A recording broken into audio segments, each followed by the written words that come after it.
Medok'tan Garcinia Gel 8'de sağlığı sunar. 8'de sağlık kaldığı yerden devam ediyor. Şimdiki konuğumuz obezite ve metabolik cerrahi uzmanı operatör doktor Ali Acar. Hocam hoş geldiniz. Hoş Merhabalar, geldiniz. hoş bulduk. Nasılsınız? Teşekkürler, iyiyim. Sizler nasılsınız? Sağ olun, Bizler de çok iyiyiz. teşekkürler. Teşekkür ederiz. Hocam obezite nedir diye bir başlayalım. Şimdi obezite tanımı Dünya Sağlık Örgütü'nün bir tanımı mevcut bununla ilgili. Vücuttaki yağ kitlesinin yağsız vücut kitlesine oranla artışına biz kabaca obezite diyoruz. Bunun mekanizması aslında çok basit matematiği. Vücuda aldığımız, besinlerle aldığımız bir enerji miktarı var. Bu enerji vücudun yaktığı enerjiden daha fazlaysa yağ olarak vücudumuzda depolanmış oluyor. Bunun sonucunda da yağ kitlesi artıyor ve obezite dediğimiz kronik bir rahatsızlık ortaya çıkıyor. Dünyada önlenebilir ölüm riskleri açısından obezite sigaradan sonra ikinci sırada gelen bir kronik rahatsızlık olarak kabul edilmekte. Türkiye'de son yapılan araştırmalarda obezite oranı açısından dünyada 17. oran açısından da toplumun %20 kadarı obezite rahatsızlığına sahip. Obezite çok sık gördüğümüz bir durum hocam. Zaten siz de bu konuda artık son kapısınız diyebiliriz. Yani insanlar belli bir süre spor deniyor, diyet deniyor ama en son olarak da işte obezite ile ilgili sizin gibi genel cerrahi uzmanlarımıza gidiyorlar. Obezite ile ilgili cerrahi prosedür ne ya da cerrahi tedavi yöntemleri neler?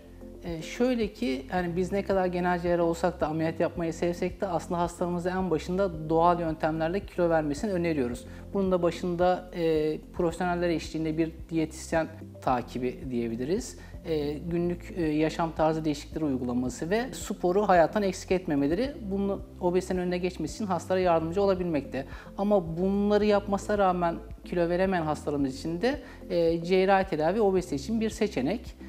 Cerrahi tedavi olarak aslında iki çeşit uygulanan yöntemimiz var. Birincisi restriktif dediğimiz vücuda gıda alımını kısıtladığımız yöntemler. İkincisi ise malabsorptif dediğimiz vücuttaki gıdaların emilimini azaltan yöntemler. En sık olarak yaptığımız ameliyatta kısıtlayıcı yöntemler olarak halk arasında tüp mide olarak bilinen sleeve gastrektomi ameliyatı, diğer emilim kısıtlayıcı ameliyatlar arasından da gastrik bypass dediğimiz mini gastrik bypass ameliyatı ve Roux-en-Y gastrik bypass ameliyatı en sık yapılan ameliyatlar arasında. Evet. Şimdi obezite deyince aslında günümüzün ciddi bir sorunu.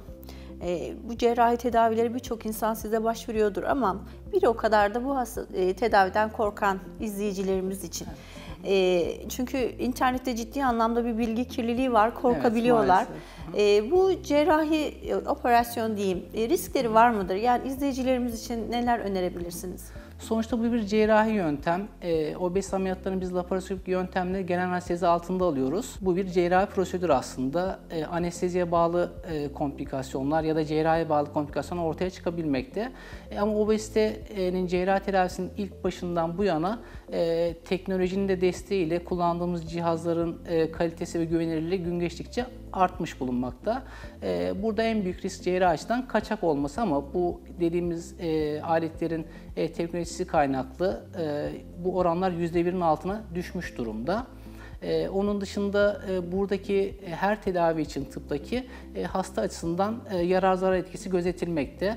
Biz hiçbir hastamıza olacağı ameliyatın riski ona sağlayacağı faydadan daha fazlaysa zaten bu ameliyatları önermiyoruz. Bunu da ayrıntılı bir fizik muayene, ayrıntılı bir anamnez aracılığıyla hastalarımızla iletişim kurarak orta yolu buluyoruz. Hocam bir sorum olacak. Mide balonu nedir? Bu bir soru olarak kalsın. İkincisi, mide balonu her hastaya uygulanabilir mi? Mesela ben kendimle ilgili, ben 10 yıldır bu kilodayım ve bu kiloyu veremiyorum ama bu kilodan rahatsızım. Hani obez sınırında değilim ama mesela ben size geldim, mide balonu bana uygular mısınız? Yani herkese uygulanabiliyor mu diye soruyorum. Ayrıca mide balonu nedir?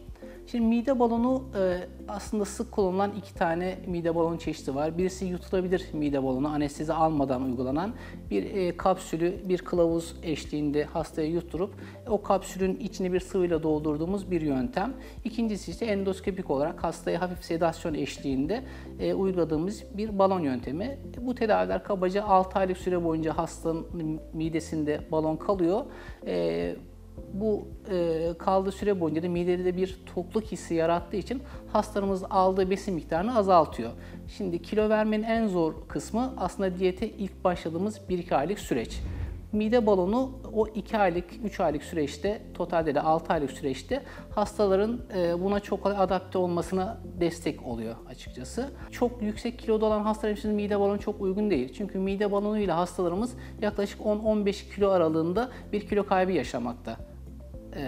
Çok fazla kiloda olan hastalarımız için bu kaybettiği miktar hastanın normal sağlıklı kilosuna ulaşmasına yardımcı olamıyor maalesef. Bunun dışında cerrahi olarak da mide balonunu uygulayamadığımız hastalar, geçirilmiş bir mide ameliyatı varsa hastalarımızın, bu hastalarda cerrahi uygulayamıyoruz. Peki hocam, şimdi cerrahi tedavi, obezite cerrahi tedavi olmak isteyen ama yoğun iş tempom var, benim bir tedaviye ayıracak zamanım yok diyen izleyicilerimiz için hani sormak istiyorum. Ne zaman işe dönebilirler? Obezite cerrahisini biz laparoskopik yöntemle yapıyoruz. Yani hastanın karın bölgesinde maksimum 1-1,5 santim uzunluğunda kesilerin olduğu yaklaşık yarım saat 45 dakika süren bir cerrahi operasyon aslında. Laparoskopik yöntemle yaptığımız için hastalarımız ameliyat sonrası aynı gün su içmeye, hareket etmeye, yürüyüş yapmaya başlayabiliyorlar. 1 ya da 2 gün sonra da hastanın mevcut tablosuna göre hastalarımızı taburcu edebiliyoruz. İşe başlangıçla ilgili aslında bu her hastanın özelinde değişebiliyor. Çünkü çok ağır bir vücut da yük oluşturacak bir işte çalışıyorsa hastamız, bunlara yaklaşık bir 2-3 haftalık dinlenme süreci öneriyoruz. Ama masa başında iş yapan, çok vücut ağırlığı, yani vücutta bir kas gücü gerektirmeyen işlerde olan hastalarımız için yaklaşık 1 haftalık bir istirahat süreci işe dönmesi için yeterli oluyor. Evet. Gebelik sürecinde de mide balonu uygulaması yapılabilir mi? Bu birinci sorum. Ya da gebelik planlayan birine obezite cerrahisi uygulanabilir mi? Şimdi biz gebelik planlayan birisine şöyle, obezite aslında gebe kalmak için bir engel oluşturabiliyor hastalarımızda. Hatta toplumda gebe kalamayan çoğu insanda altta yatan bir obezite varsa bu gebe olmasına engel oluşturabiliyor hastalarımız için. Bu hastalarda en başında cerrahi operasyonu geçirmesini öneriyoruz. Yaklaşık 1 yıl sonra hastalarımız cerrahi operasyonun ardından ideal kilolarına ulaşabiliyorlar. Bu 1 yıllık süreçte de hastalarımız bir gebe kalmasını çok önermiyoruz kendilerine. Çünkü gebe kaldıktan sonra bebek içinde bazı besin ve mineral ihtiyacı olacaktır. Bunun için hastanın tam anlamıyla beslenmesinin normale dönmesini istiyoruz. Obezite cerrahisinden 1 yıl sonra gebelik planlanabilir. Gebelik planlanabilir. Bizim önerdiğimizde 1 yıllık vücudu dinlendirdikten sonra ve ideal kiloya ulaştıktan sonra hastalarımızın gebe kalmasına bir sakınca yok. Evet, sıkıntı kalmıyor. Peki obezite cerrahisi sonrasında ciltte sarkmalar olabiliyor mu? Tekrar bir toparlama ameliyatı falan gerekebiliyor mu? Şimdi burada vücut kitle indeksi dediğimiz bir faktör var. Yani hastamızın kilo ağırlığını metre cinsinden boyunun karesine bölüyoruz ve bir değer çıkıyor. Buna biz vücut kitle indeksi diyoruz. Bu değer hastada çok yüksekse, hastalarımız 1 yıllık süreçte hızlı kilo verirse cilt buna çok hızlı adapte olamıyor ve hastalarda sarkma gelişebiliyor. Bunun olmaması için hastalarımıza biz kilo verirken mümkün olduğu kadar spor eşliğinde kilo vermesini öneriyoruz ve protein alımını mümkün olduğu kadar günlük kilosuna göre tabii ki, ama ortalama olarak 60-65 gram miktarında tutmasını öneriyoruz. Yani hasta proteinden kaybetmediği müddetçe bir kas kütle kaybı olmayacağı için cilt de buna daha kolay adapte olabiliyor bu süreçte ve sarkmalar minimum miktarda olabiliyor.